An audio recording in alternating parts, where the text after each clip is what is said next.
last year, like, I don't, because I'm so unhappy with myself that I will nitpick him and tear him apart. So if I stay in bed, I won't be mean.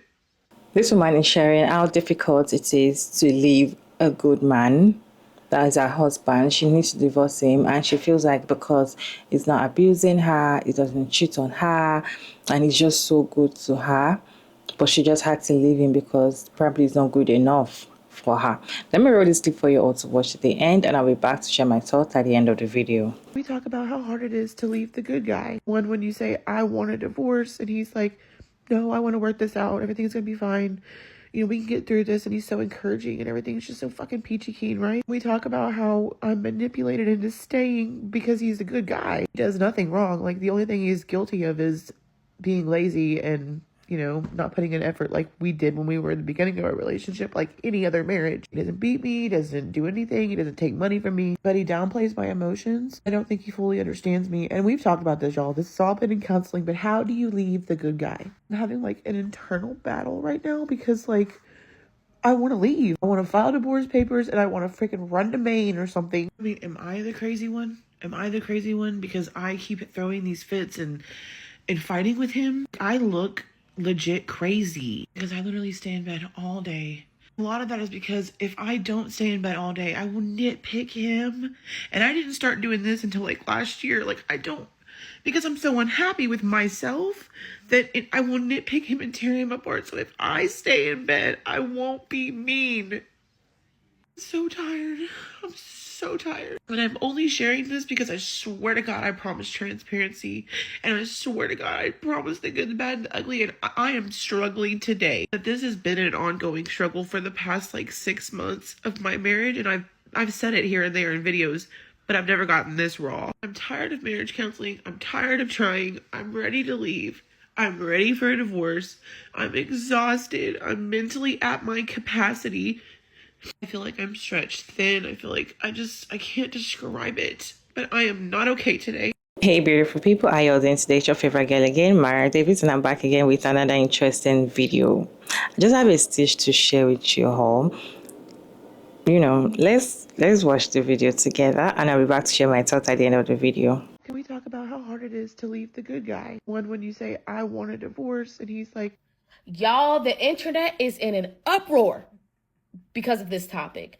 I mean, you got men saying this is what you talk about. You can't never please a woman. You want this, you want that. What do you want? What's going to make you happy? Then you have women being like, the grass is greener, girl. Celebrate yourself. Love on yourself. We have all these things. We have all these opinions. I'm going to say this. Because I'm a type of person that doesn't do a polarizing type of opinion, we're going to break it all down. And guess what? I'm going to serve you up with a dose of piping hot truth. That's what we're going to do. This can be approached from so many angles. And here's the thing. Multiple things can be true. Let's just get that. That's the overarching theme of this. Multiple things can be true. Let's talk about this first narrative. Divorcing the good guy, okay? Unfortunately, in society, in order for you to leave a marriage, apparently you have to be physically abused, maybe mentally and emotionally abused. But even that, you know, or the person needs to be cheating on you or having a whole nother family. It needs to be extreme things for you to be divorced nowadays, or that's what people think. Okay. Or even people that go through all those horrible things, they wear that as a badge of honor and they tell people, you know, I've been through a lot. That was also your choice. Okay. What a person can deal with in a relationship is all about capacity. Okay. And if we are talking about capacity, we know there are different things that can hold different things. There are different strengths. As humans, we all have different strengths and weaknesses, not only physically, but mentally and emotionally. Okay. So to say a person should do something or should be following said steps because you feel that way, you are not that person. Okay.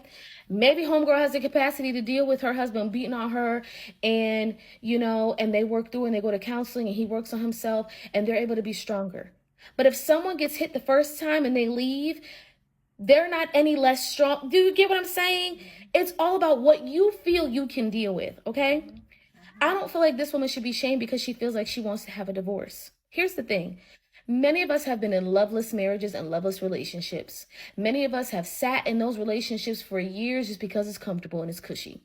That does not mean you need to stay in that relationship. That does not mean that that said relationship is just going through a hard time or a rough patch. Sometimes, and I hate to say this, sometimes people get in relationships, especially, we ain't gonna put no gender on it. Sometimes you get in a relationship with somebody who meets and exceeds any expectation that you ever thought you were going to get in a person, right? You get said person, that person is always giving in a relationship. And you like, cool. I ain't really got to do much. And this person's going to just keep giving. That is a breeding ground for complacency. That is a breeding ground for you to feel like you don't need to do anything to keep this person. Oftentimes, those people that keep giving in relationships, oftentimes are people pleasers. And those people pleasers oftentimes are doing that to earn approval, love, all that, because there's a narrative that has been told to those people. You're not enough, okay? That's one thing. But in that type of scenario that I'm talking about, both parties need to work on their ish. If you are a people pleaser, you need to go sit on somebody's couch to work on that. If you have gotten to a place in your life where you're so complacent, where you're just letting life happen to you, you need to go sit on somebody's couch too. So in this scenario where people are ragging on this lady, saying that she is just ragging on this man because he's the good guy, he may be good to some because he's not doing those horrible things that society deems horrible, but he could still be a terrible partner. He could still be deemed as a partner who doesn't show up. He could still be deemed as a partner who gets in a relationship and feels like, let me just settle in and not feel like there's any work or anything that needs to happen. Now with the threat of divorce, now you want to go to therapy? Now you see the problem? Now you want to go to marriage therapy? Now you're saying we can work through this? When all along I've been telling you little stuff here and there and there and there for years that I've been bothering me. Now you want to go? Now you want to sit in front of that therapist and say, I want my family? Sorry, I'm getting very passionate about this because it's giving deja vu. But no, I've been at you. I've been at your heels for years. And that's what this lady was doing. She might have been at her husband's heels for years. And now because of the threat of divorce, where she's saying, I am fed up. I am done. Now he's ready to show up. And hey, maybe she's doing this because she's trying to threaten him. We don't know their relationship. We get a few minutes of her life. We get a peek, and she's sharing what she's sharing, and she's only giving one perspective. But I'm going to say this to both parties. If you are in a relationship, I sound like a commercial where you just got in a car accident. If you or someone you know. But if you or someone you know are in a relationship and either said party is not happy, and both partners or one has become indifferent to each other, or you feel like you are miserable and you are suffering long through it, baby, you ain't got to stay. You can go. You can go. And oftentimes, again, deja vu, the other partner, they were ready to go too. They just didn't have the balls to pull the plug. Okay? Maybe homeboy wants to really go, but he feels like being the good guy and the admirable guy is to say, let's go to therapy. But I say, I'm off that. And lady, if you're off it, be off it. And sir, if you're watching and you're feeling like, well, actually, I was trying. She just wasn't good enough for her. Sir, you can leave too. Get what you need. And guess what? Why don't everybody just work on themselves? That'll be great. Yeah. All right. I feel like, yes, if you're married to someone and you're complaining that, oh, this person, I really want to leave this person, or this person, I'm not happy in the relationship. One of the questions that people will ask you is, oh, is he cheating on you? And you're like, no. Does he beat you? No. I feel like those are number one, two, and they'll be like, so why do you want to leave? Like, it's not just a great partner. And they look at you like, do you know what you're saying? I've talked to somebody like that too, and I'll be like, I used to say, so why do you want to leave this man? Be like, you don't get it. It doesn't build the future. And I'm like, because it made you look as if for you to get a divorce, someone is either is cheating on you, either is abusing you, if not physically, at least emotional abuse, and it doesn't provide for you. I feel like that is one of the reasons why you should leave the marriage or a man. But if not in any of those three, and you still want to leave. They see you as you don't know what you're doing or you want too much. But then I feel like there's more to having a perfect, I know you can't have a perfect partner because nobody is perfect, but there's more to having a good partner than somebody not cheating or not beating you.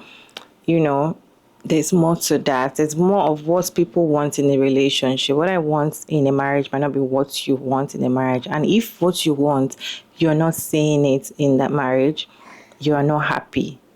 You're not happy regardless. You want to leave the relationship. And me, when I see that you probably what you don't want